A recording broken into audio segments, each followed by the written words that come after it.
Le domaine des Montgomery sent le pain et la cannelle, mais cela pourrait tout aussi bien être du formol. Je me tiens au centre du salon, mes doigts agrippant une boîte cadeau de couleur crème, nouée d'un ruban de soie, et je ne peux détacher mon regard de ce qu'il y a à l'intérieur. Une adhésion VIP à vie à Last Chance Love, une application explicitement destinée aux célibataires désespérés de plus de 30 ans. Et en dessous, un livre à couverture rigide avec des lettres dorées en relief, Comment trouver le bonheur quand on meurt seul. Le feu crépite dans la cheminée en marbre derrière moi. Dehors, à travers les portes-fenêtres, la neige tombe en flocons épais et silencieux, recouvrant les jardins impeccablement entretenus. Mais à l'intérieur de cette pièce, le froid n'a rien à voir avec le temps de décembre. Bella glousse. Le son est aigu et perçant, résonnant contre le plafond voûté comme du verre qui se brise. J'ai vu ça sur TikTok, dit ma sœur, sa voix dégoulinant d'une fausse douceur. Les critiques étaient incroyables. 5 étoiles pour les femmes qui ont renoncé aux rencontres traditionnelles. Je ne lève pas les yeux. Je continue de fixer cette horrible carte rose de l'application, cette illustration de fleurs fanées censée représenter les femmes comme moi. Des femmes qui, soi-disant, sont périmées. Prends-le, ma chérie. La voix de ma mère tranche l'air de la pièce. Trinity Montgomery est juchée sur le canapé d'ivoire, sa posture si rigide qu'elle pourrait être sculptée dans le même marbre que la cheminée. Bella s'inquiète juste pour ton avenir.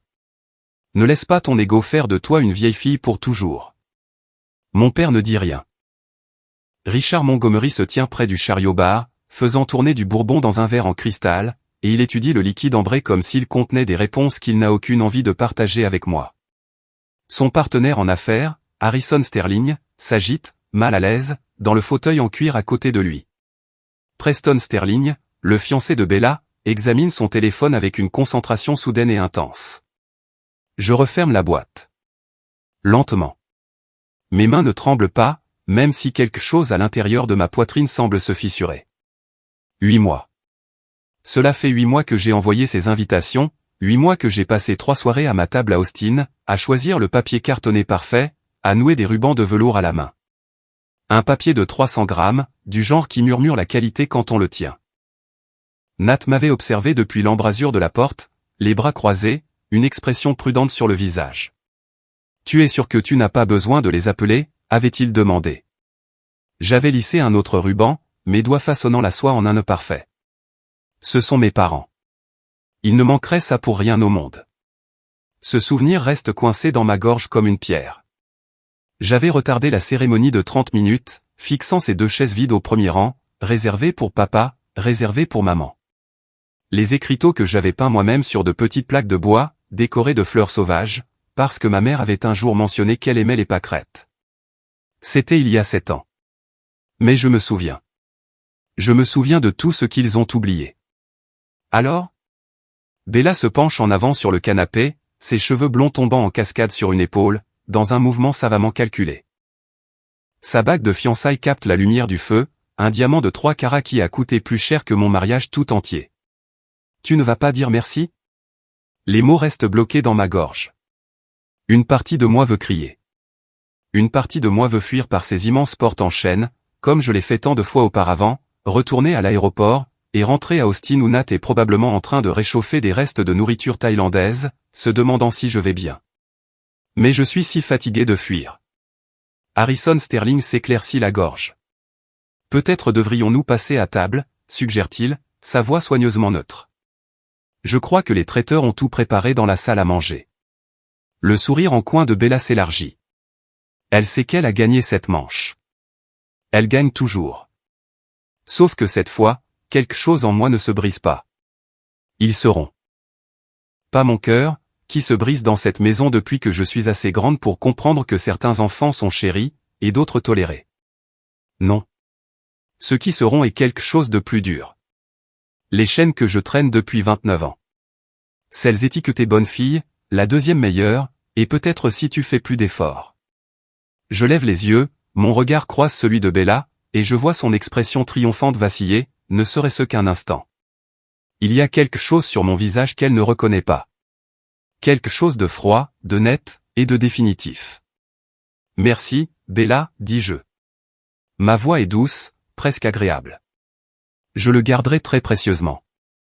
Je glisse la boîte sous mon bras, la serrant contre mes côtes comme une pièce à conviction.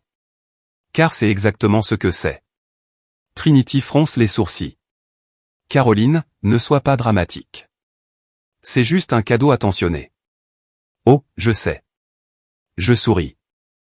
L'expression semble étrange sur mon visage, comme si je portais la bouche de quelqu'un d'autre. C'est très attentionné, et de grande valeur. Richard me regarde enfin, ses sourcils gris se fronçant. Caroline? C'est un avertissement. Le même ton qu'il a utilisé quand j'avais 16 ans et que j'avais suggéré que peut-être, juste peut-être, Bella ne devrait pas avoir une BMW comme première voiture, alors que j'avais reçu une Honda vieille de 10 ans. Le ton qui signifie, ne fais pas de scène, ne nous embarrasse pas, n'existe pas trop bruyamment dans les espaces destinés à faire briller ta sœur. Je soutiens son regard. Oui, papa. Il ouvre la bouche, la referme, et se retourne vers son bourbon. Preston Sterling se lève brusquement, fourrant son téléphone dans la poche de sa veste. J'ai besoin d'air, marmonne-t-il, et il se dirige vers les portes-fenêtres menant à la terrasse. Le sourire de Bella se fissure enfin. Preston, il gèle dehors. Preston hésite devant les portes de la terrasse, l'air froid s'engouffrant à l'intérieur, avant de se retourner avec un soupir résigné pour rejoindre le cortège vers la salle à manger. Mais il est déjà parti, et je comprends quelque chose à cet instant.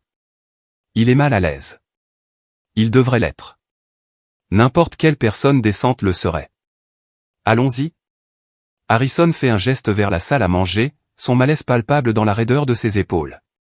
Le lustre de la salle à manger projette des motifs de diamants sur la nappe en lin blanc.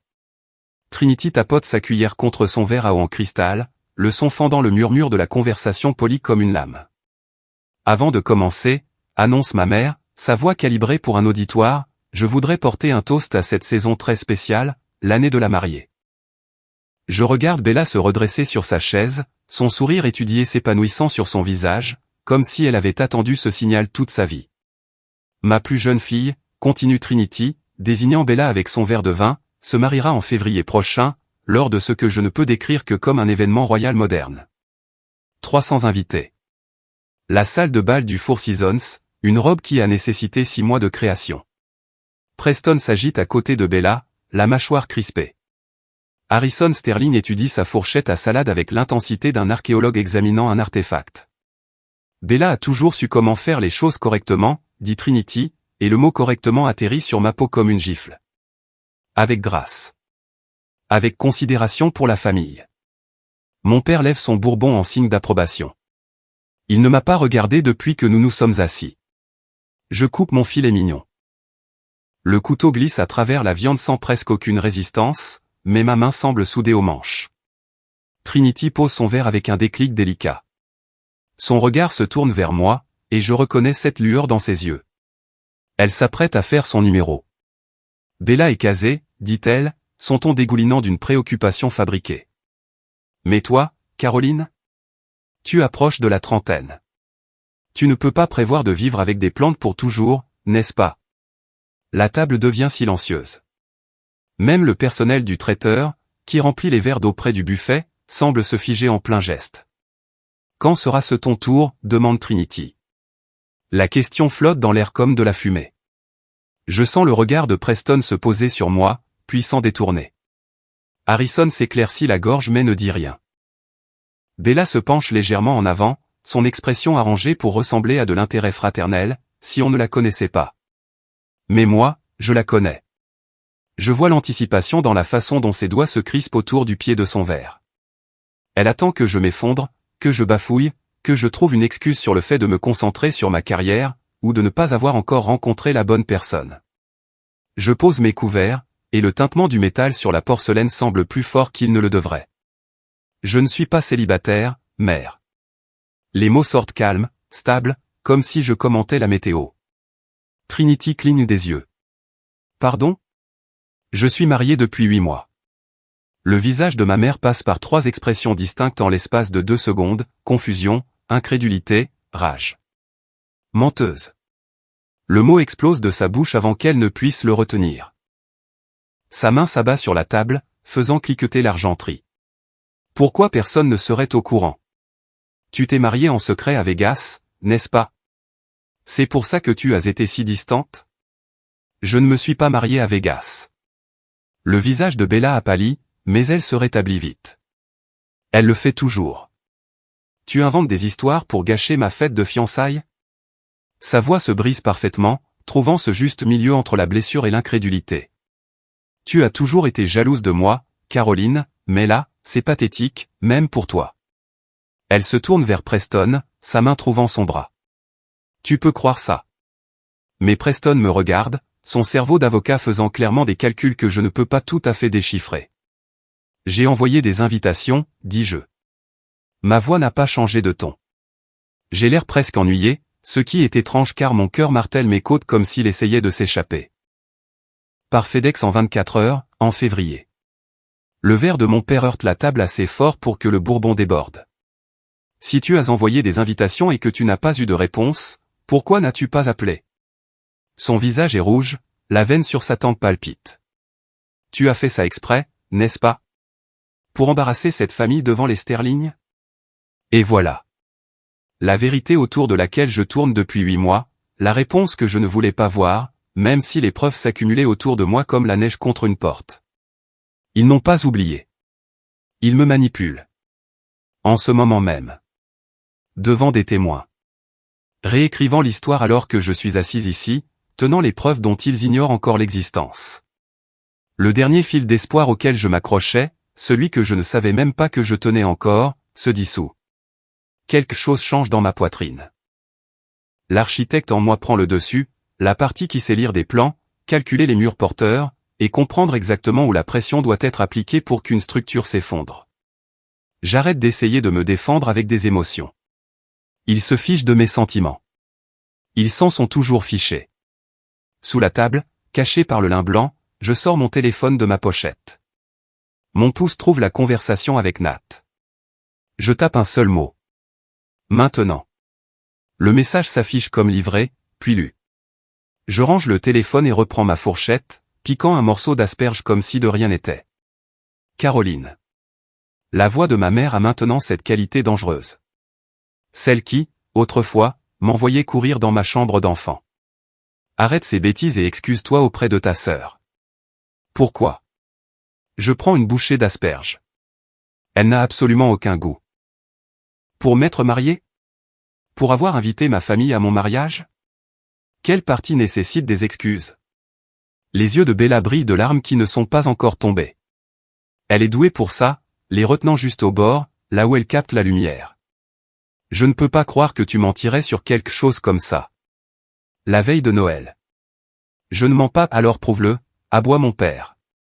Je croise son regard par-dessus la table. D'accord. Harrison Sterling s'agite sur son siège, souhaitant clairement être n'importe où ailleurs. Preston est devenu très immobile à côté de Bella, son instinct d'avocat rattrapant enfin ce que son intuition lui disait. Le lustre au-dessus de nous se reflète sur mon alliance. Je l'ai porté tout ce temps. Ils ne l'ont même jamais remarqué. Le dessert sera prêt dans 15 minutes, annonce un membre du personnel depuis l'embrasure de la porte, inconscient de la tension qui crépite dans la pièce comme de l'électricité statique. Mon téléphone vibre une fois contre ma cuisse. Un texto de Nat. Système accédé. Prêt quand tu le seras. Je lève les yeux vers la Smart TV de 85 pouces, montée au-dessus de la cheminée dans le salon attenant, affichant actuellement une bûche numérique qui imite le vrai feu qui brûle en dessous. En fait, dis-je en me levant de table, je pense que nous devrions sauter le dessert ce soir. Je me dirige vers la télé, mes talons claquant sur le parquet. Il y a quelque chose que tout le monde doit voir. Caroline, assieds-toi. La voix de ma mère a pris ce ton tranchant, celui qui me faisait autrefois me recroqueviller sur moi-même, désespéré d'être plus petite, plus silencieuse, moins gênante. Pas ce soir. Je m'arrête devant la télé, le dos à la pièce. Vous croyez toujours Bella sans condition, ma voix semble étrange à mes propres oreilles. Calme. Presque conversationnel. Mais avez-vous oublié ce que mon mari fait dans la vie? Silence. Je me tourne pour leur faire face.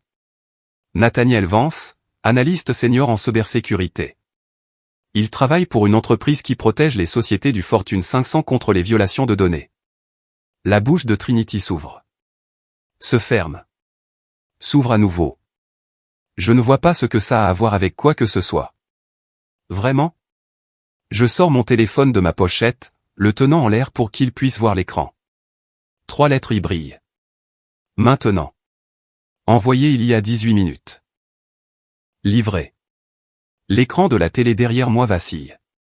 Bella lève brusquement la tête, ses larmes oubliées. Qu'est-ce que tu fais? La bûche virtuelle s'éteint. L'écran devient noir pendant exactement 2 secondes. Puis il se rallume, affichant quelque chose de complètement différent. Un bureau d'ordinateur. Fond bleu. Des rangées de dossiers bien ordonnés. Accès à distance activé apparaît dans le coin en petits caractères blancs. Qu'est-ce que c'est? La voix de Richard est devenue dure. Éteins ça. J'ai conçu le système électrique de cette maison, je garde un ton plaisant, presque badin, comme si je discutais de la météo. Le saviez-vous? Vous m'avez embauché juste après mes études.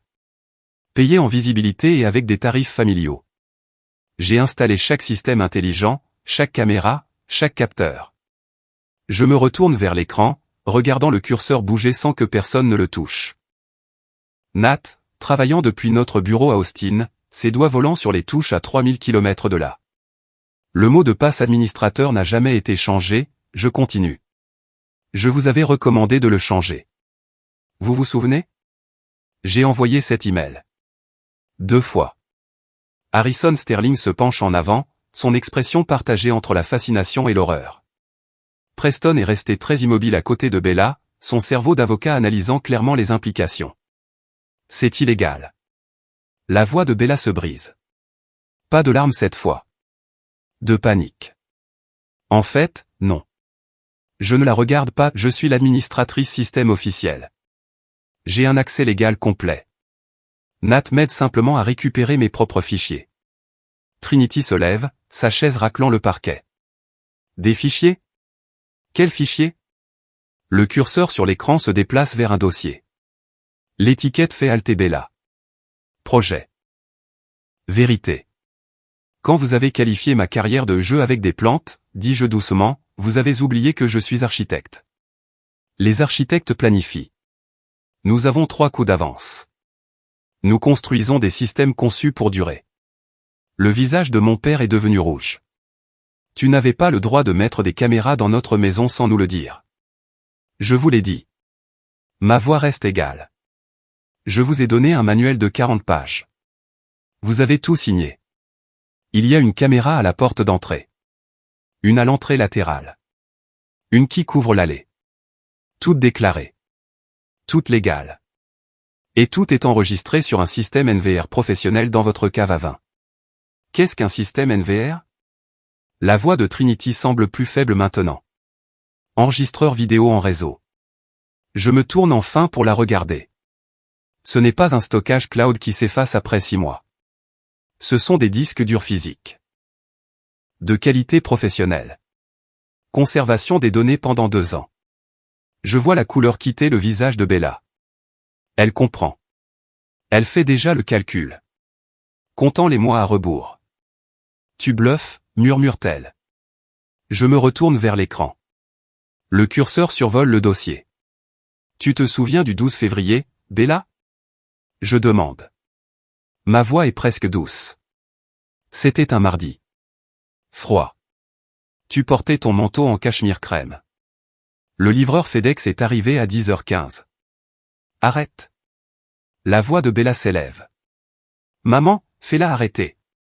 Le colis était bleu, je continue. Express en 24 heures. 4 boîtes en velours à l'intérieur. Enveloppées dans un ruban d'ivoire. Mes faire-part de mariage. La tête de Preston se tourne vers Bella. Lentement. Comme s'il la voyait pour la première fois. Éteins ça. Hurle Bella. Maman, fais-la éteindre ça. Mais Trinity est figée, sa main toujours pressée contre sa gorge, ses yeux rivés sur l'écran.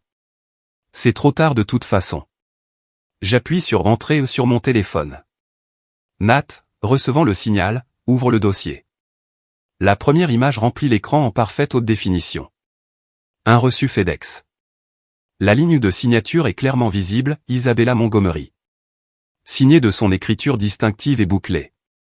Date, 12 février. Heure, 10h15. La salle à manger explose dans le chaos. Mais je reste là, mon téléphone à la main, regardant le monde soigneusement construit de ma sœur commencer à se fissurer. Et je ne ressens rien d'autre qu'une satisfaction froide et nette. C'est ma signature, dit Bella immédiatement. Sa voix a perdu son ton hystérique, remplacé par quelque chose de plus plat, de plus dangereux. Et alors? J'ai signé pour un colis. Ça ne prouve rien, sauf que j'étais à la maison ce jour-là.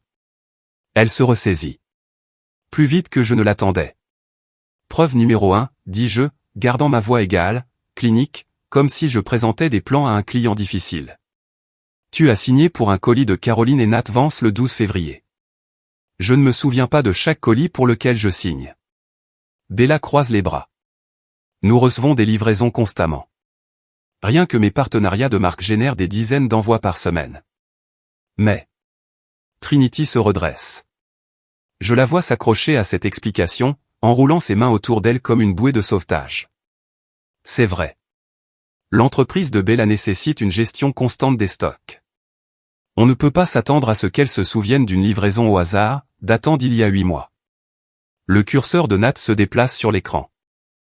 Le reçu disparaît, remplacé par une capture d'écran d'une boîte de réception de mai. La boîte de réception de ma mère. Preuve numéro 2, dis-je. L'écran montre les paramètres du compte Gmail de Trinity. Les filtres. Il y en a une longue liste, triant les newsletters et les emails promotionnels dans divers dossiers. Mais un filtre se trouve en haut de la liste, marqué d'une icône de drapeau rouge. Nom de la règle, blocage mariage, je lis à voix haute. Si l'objet contient un mariage et Caroline, alors supprimer définitivement. Ignorer la boîte de réception. Ne pas archiver. La date de création est juste là, en gris, 14 février. 2 jours après la livraison des invitations. Ce filtre a été installé depuis une adresse IP qui remonte à l'appareil de Bella, je continue. Son iPhone, plus précisément. Le même appareil qu'elle utilise pour gérer son compte Instagram. Le silence qui suit n'est pas paisible. C'est le silence d'un piège qui se referme. Le visage de Trinity a pâli. Ce n'est pas possible. Je n'ai jamais autorisé une chose pareille. Bien sûr que non. Je croise le regard de ma mère. Bella a ton mot de passe. Elle l'a depuis des années. Tu te souviens quand elle a configuré ton authentification à 2 facteurs à Noël dernier? Elle t'a dit que c'était pour la sécurité. Preston se lève lentement de sa chaise. Il regarde Bella comme s'il la voyait pour la première fois. Tu as piraté l'email de ta mère? Je n'ai rien piraté du tout. La voix de Bella devient plus aiguë. J'ai accès parce que maman m'a demandé de l'aider à gérer sa correspondance. Elle est submergée par tous les emails. Je gère les contacts philanthropiques, dit faiblement Trinity.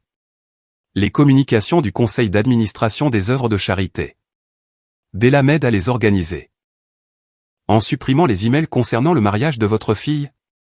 La voix de Harrison Sterling tranche l'air. Il est toujours assis, mais sa posture a changé. Il n'est plus l'observateur mal à l'aise. Il est impliqué maintenant. Concentré. Bella se lève brusquement, sa chaise raclant le parquet. Très bien. Oui. J'ai caché les invitations, mais je l'ai fait pour protéger papa et maman. La pièce se fige. Elle pivote. Je vois cela se produire en temps réel, la façon dont son expression passe de défensive à offensée. Ses yeux se remplissent de larmes. Sa voix tremble, mais pas de peur. D'indignation vertueuse. Tu as envoyé ces invitations à la dernière minute, continue-t-elle, la voix tremblante. Pour un vignoble miteux au Texas. Papa a de l'hypertension. Maman s'inquiète constamment de l'image, de ce que les gens pensent.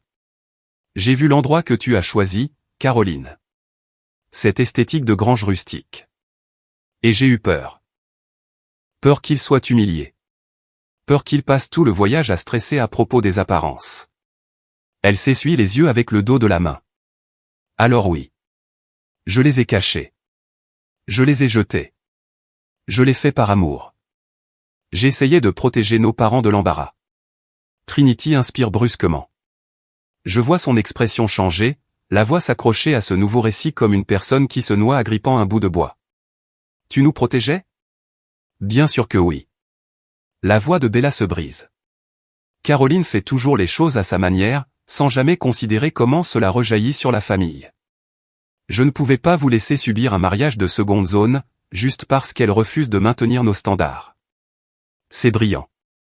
D'une manière horrible. Elle s'est transformée de méchante en héroïne en 30 secondes.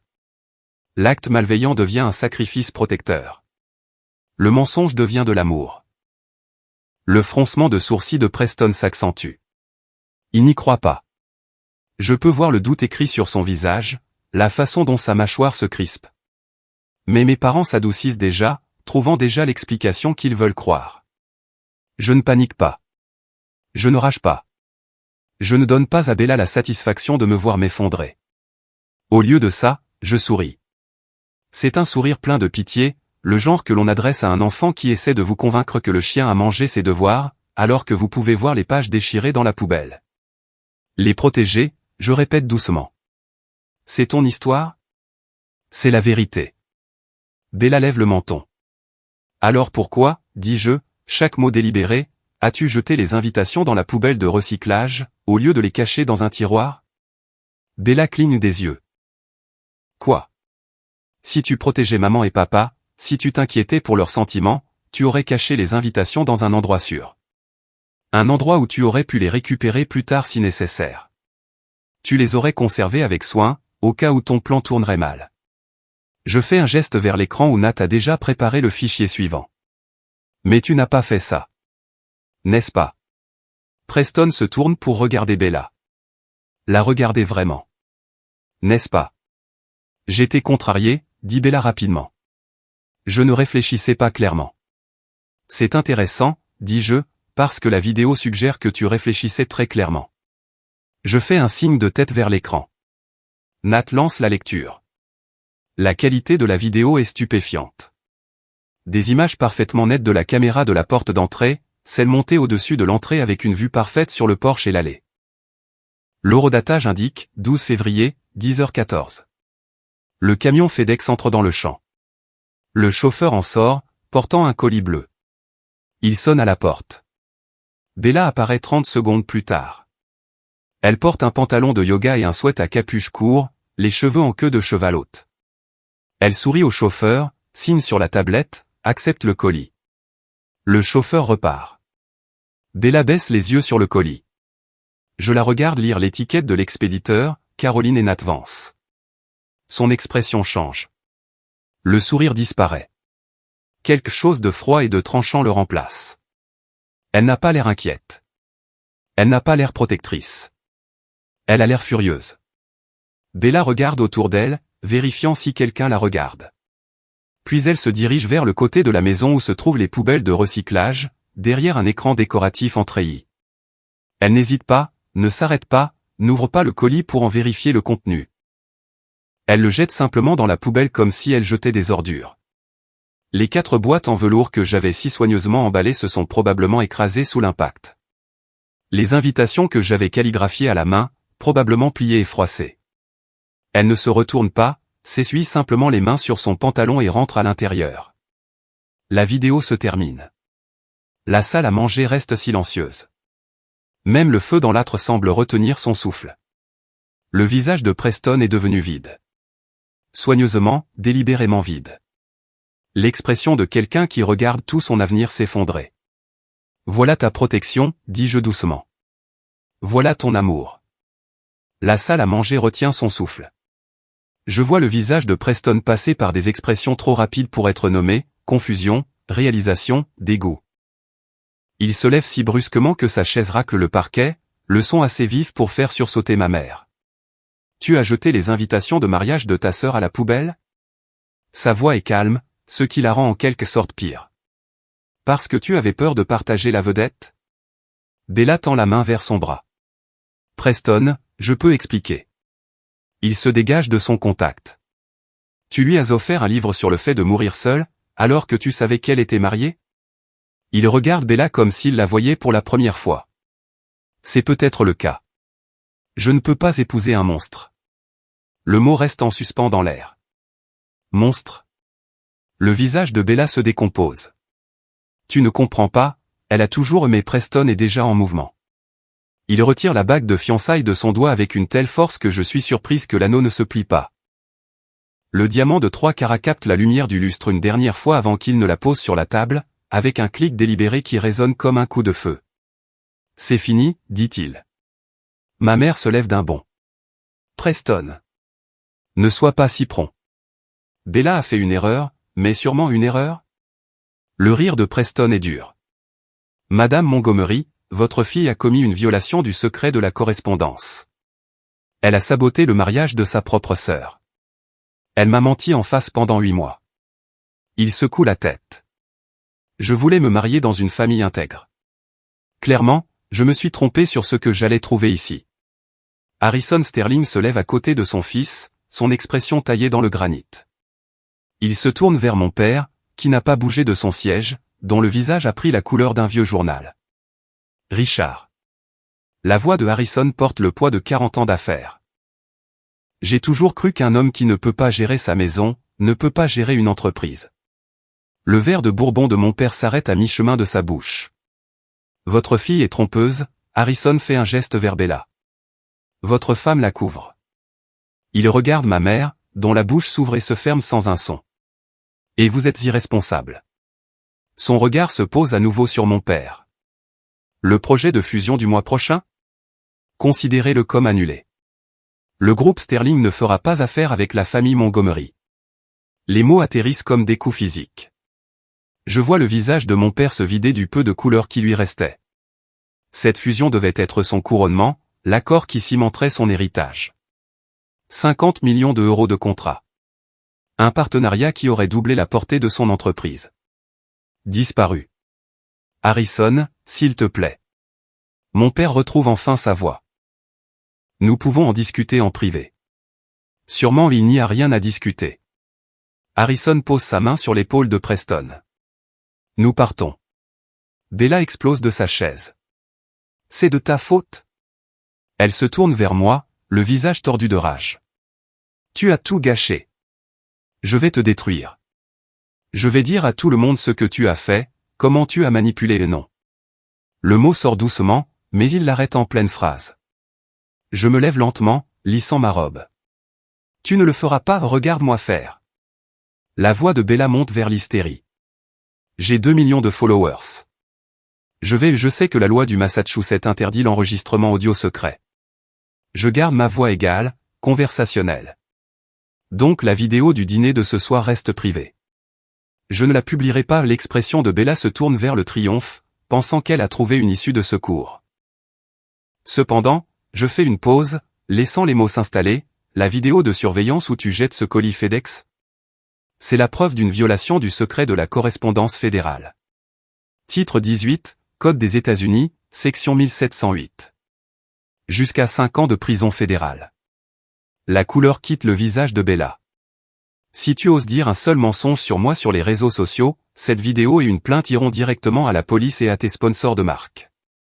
J'incline la tête, l'étudiant.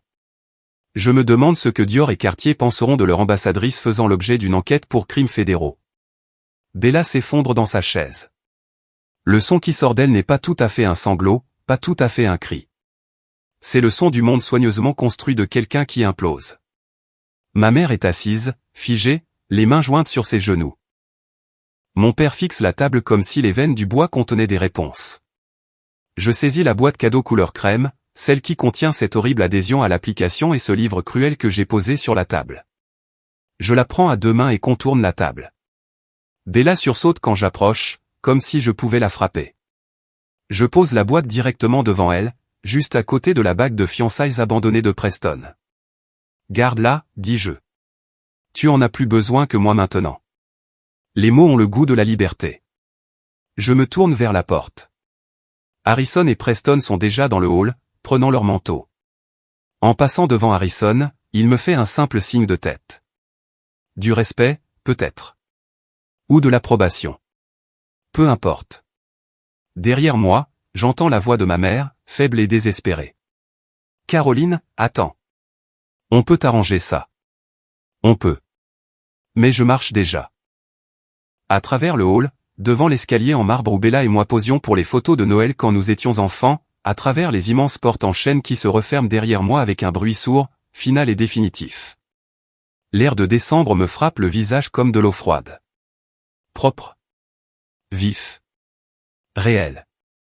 Mon Uber attend au bas de l'allée circulaire, l'échappement crachant une fumée blanche dans l'air glacial. Je monte à l'arrière, et le chauffeur me regarde dans le rétroviseur. Aéroport Logan, je confirme. Alors que nous nous éloignons, je m'autorise un dernier regard sur le domaine des Montgomery. Chaque fenêtre brille de lumière, mais d'ici, il a l'air vide. Une belle coquille sans rien de vivant à l'intérieur. Je sors mon téléphone et appelle Nat en vidéo. Son visage remplit l'écran, et le nœud dans ma poitrine commence enfin à se défaire. Ses cheveux sont en désordre, comme s'il y avait passé les mains. Ses yeux cherchent les miens. C'est fait, demande-t-il. C'est fait. Maman te réchauffe de la soupe. Son sourire est doux, chaleureux, tout ce que cette maison n'était pas. Rentrons à la maison. La maison. Pas l'endroit où je suis né, mais l'endroit où je suis aimé. Ouais, dis-je, et ma voix ne tremble qu'un peu. Rentrons à la maison. 3 jours plus tard, je déballe les courses dans notre cuisine à Austin quand le camion FedEx s'arrête. Par la fenêtre, je regarde le chauffeur courir jusqu'au Porsche, scanner un colis, et repartir. La boîte est là, sur le paillasson, carrée et plate. Je sais ce que c'est avant même de l'ouvrir. Je peux presque sentir le désespoir de mon père à travers le carton. À l'intérieur, un chèque. 50 000 €. Le chiffre semble obscène, écrit de l'écriture soignée d'architecte de mon père. La note est brève, tapée sur son papier à en-tête professionnel, comme s'il s'agissait d'une simple transaction. Je suis désolé. S'il te plaît, garde le silence sur le contrat. Je reste là, dans ma cuisine, tenant 50 000 €, et je pense à la fille qui aurait encaissé ce chèque, celle qui est arrivée la veille de Noël, espérant encore, celle qui avait gardé leur chaise à son mariage. Elle n'est plus là. Je déchire le chèque en 2, puis en 4, puis en confetti. Mon téléphone est déjà dans ma main. Je dispose les morceaux sur le comptoir en granit, les photographie, et ouvre la discussion de groupe familial. 3 personnes, maman, papa, Bella. Je tape, je ne vends pas mon silence.